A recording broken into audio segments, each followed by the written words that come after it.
आज का भारत, जिसकी नींव संविधान पर टिकी है, उस संविधान के पीछे एक ऐसी शख्सियत का हाथ है जिसने अपने जीवन में असंभव को संभव कर दिखाया। डॉक्टर भीमराव रामजी अंबेडकर, जिन्हें प्यार से बाबा साहेब कहा जाता है, एक नाम जो सिर्फ एक व्यक्ति नहीं बल्कि समानता, शिक्षा और संघर्ष का प्रतीक है।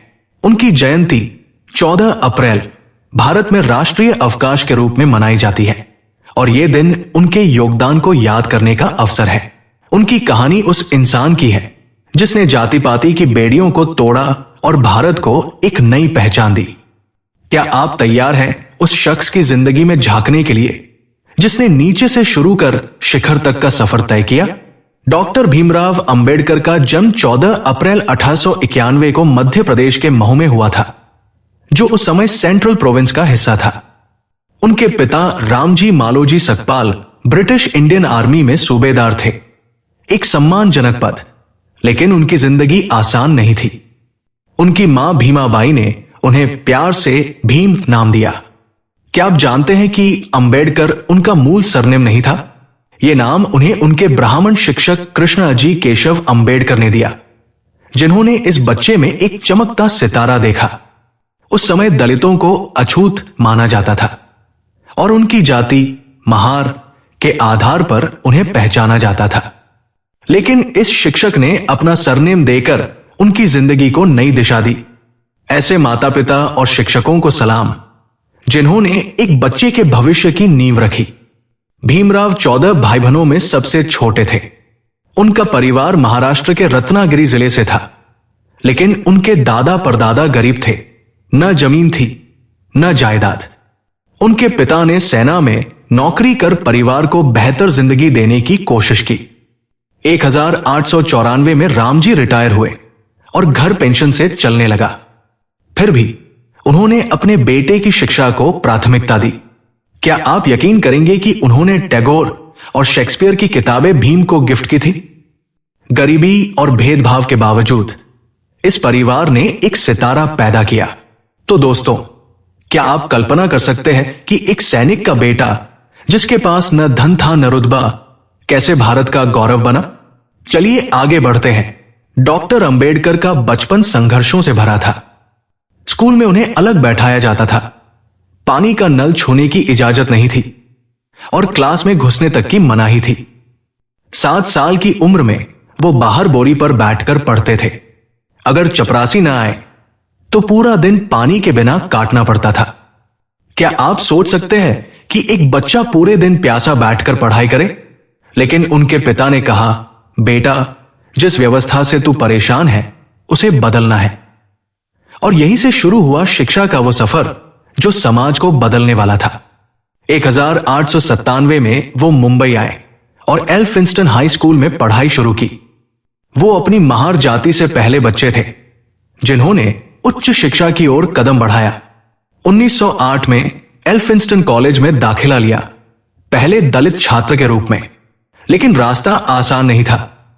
उन्हें संस्कृत पढ़ने की इजाजत नहीं दी गई क्योंकि वो अछूत थे। फिर भी वो रुके नहीं। 1913 में बड़ौदा के गायकवाड़ राजा सयाजीराव तृतीय की स्कॉलरशिप से वो अमेरिका गए। कोलंबिया यूनिवर्सिटी से एमए और पीएचडी हासिल की। फिर लंदन स्कूल ऑफ इकोनॉमिक्स से एमएससी और डीएससी और ग्रेस इन से बैरिस्टर की डिग्री ली। क्या आप जानते हैं कि वो 9 भाषाएं बोलते थे? हिंदी, अंग्रेजी, फ्रेंच, जर्मन, पाली, संस्कृत, मराठी, फारसी और गुजराती। 32 डिग्रियां थी उनके पास। लेकिन हर कदम पर भेदभाव उनका पीछा करता रहा। सोचिए जरा, एक बच्चा जो स्कूल में पानी नहीं पी सकता था, वो विदेशों में डिग्रियां बटोर रहा था। क्या यह चमत्कार नहीं है? आगे देखते हैं कि यह शिक्षा कैसे हथियार बनी। शिक्षा पूरी कर जब वो भारत लौटे तो भेदभाव फिर उनके सामने आया। 1918 में बड़ौदा में डिफेंस सेक्रेटरी बने, लेकिन लोग उनकी कुर्सी तक नहीं छूते थे। 1918 में ही मुंबई में प्रोफेसर बने, लेकिन छात्रों ने विरोध किया। फिर भी उन्होंने हार नहीं मानी। उनका मानना था, शिक्षा ही वो हथियार है जो समाज को बदल सकता है। 1920 में बहिष्कृत हितकारिणी सभा बनाई ताकि दलितों को शिक्षा और सम्मान मिले। उन्होंने कहा, जिन्हें समाज ने बहिष्कृत किया, उनके हितों की रक्षा हम करेंगे। 1927 में महाड़ सत्याग्रह में उन्होंने दलितों को सार्वजनिक तालाब से पानी पीने का अधिकार दिलाया। क्या आप जानते हैं कि वो पहले व्यक्ति थे जिन्होंने वहां पानी पिया और फिर हजारों लोगों ने उनका साथ दिया? ये एक क्रांति की शुरुआत थी। 1930 में कालाराम मंदिर आंदोलन में मंदिर में प्रवेश की लड़ाई लड़ी। हालांकि गेट बंद कर दिए गए, लेकिन उनकी आवाज गूंज उठी। 1936 में अनाइलेशन ऑफ कास्ट लिखकर उन्होंने जाति व्यवस्था पर जोरदार प्रहार किया। तो दोस्तों, क्या आप भी मानते हैं कि एक तालाब से शुरू हुई लड़ाई ने पूरे समाज को हिला दिया? आगे देखते हैं कि कैसे वो संविधान के शिल्पकार बने। 1947 में आजादी के बाद अंबेडकर जी देश के पहले कानून और न्याय मंत्री बने। उन्हें संविधान सभा की ड्राफ्टिंग कमेटी का अध्यक्ष बनाया गया। क्या आप जानते हैं कि उन्हें संविधान का पिता क्यों कहा जाता है? डॉक्टर राजेंद्र प्रसाद ने उनके योगदान को देखकर यह कहा था। लेकिन कुछ लोग कहते हैं कि वो संविधान के जनक ही नहीं, जननी भी थे। उन्होंने संविधान में दलितों, महिलाओं और मजदूरों के अधिकार सुनिश्चित किए, छुआछूत को असंवैधानिक घोषित किया और हिंदू कोड बिल पेश किया। लेकिन विरोध के कारण 1951 में उन्होंने इस्तीफा दे दिया। उनका मानना था, बराबरी ही असली आजादी है। संविधान सभा में उनकी राह आसान नहीं थी। मुंबई से चुनाव हारे, फिर बंगाल, आज का बांग्लादेश से जीते, लेकिन 1947 में बंटवारे के बाद वो सीट भी चली गई।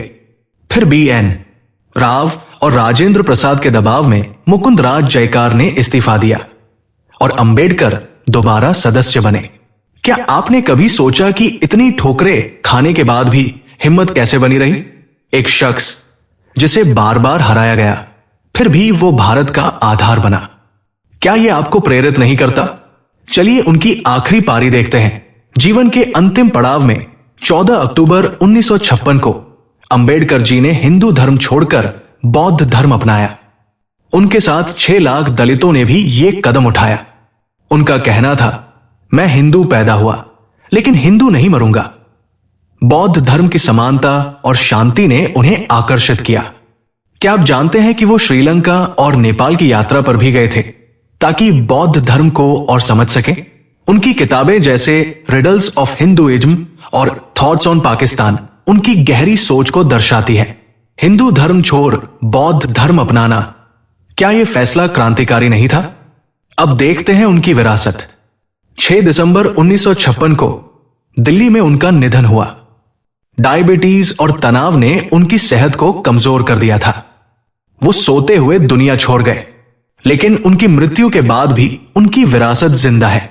1990 में उन्हें मरणोपरांत भारत रत्न से सम्मानित किया गया। संयुक्त राष्ट्र ने 2016, 2017 और 2018 में उनकी जयंती मनाई।